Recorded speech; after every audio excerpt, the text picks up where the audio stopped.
Hola, ¿qué tal? ¿Cómo estás? Soy Silvestre López Portillo y con el estreno de Resident Evil 6, el capítulo final, tuvimos la oportunidad de platicar con el director, Paul W.S. Anderson, y además esposo de la protagonista, Milo Jovovich. Esto fue lo que nos dijo. Why Resident Evil is a final chapter? It looks like you are ending when everything else is starting, with franchise, with movie, with sagas, with everything. You know, we wanted to bring the franchise to an explosive climax, and we wanted to do it on our terms.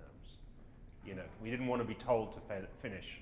You know, we wanted to do it in a spectacular way, and I think a lot of franchises overstay their welcome. Franchises can sometimes come to a lackluster conclusion because of that. This movie, I had certain secrets that I've been holding for 15 years. The truth about Alice, the truth about the Red Queen, the real agenda of the Umbrella Corporation. And I wanted to tell that story in a spectacular way. How could you be original in this action genre? You know, for me, I'm very fortunate in that I work with actors who are willing to put themselves in the center of the action. You know, the fact that, you know, Mila is willing to do so much herself, so many of the stunts, do the fight scenes on top of the troop transporter, really be on top of that moving vehicle, doing more fight moves than she's ever had to memorize. It makes it thrilling, you know, for an audience, because they see that it's really her doing it. So that definitely gives me an edge. And then for me, it's constant kind of change and reinvention, always pushing the boundaries. You know, the last movie had a lot of slow motion in it. This movie has no slow motion in it. The last movie had a very kind of clean sci-fi look. This movie is dirty, gritty, sexy, sweaty. So the last movie was mainly a stage. This one is a location picture. So, you know, I try and deliver something completely different for the audience each time. Your daughter, is the first time that you work with your daughter? Yes, it was pretty exciting, I have to say.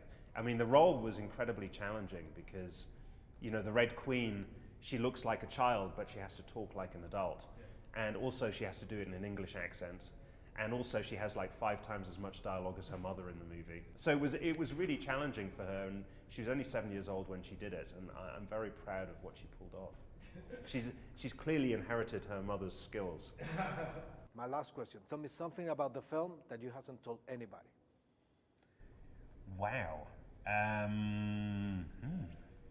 haven't I told anybody? I tell you what I haven't told anybody. Okay. Well, it's slightly more exciting. Okay. Is we were shooting in Johannesburg. Most of the movie we shot in and around Cape Town, but we also shot in Pretoria and Johannesburg. And we were shooting in Johannesburg in this location called Ponty City, which is the basis for the Peak, the tower block where you meet William Levy and Ali Lata. And fantastic location, but it's in a kind of edgy part of town.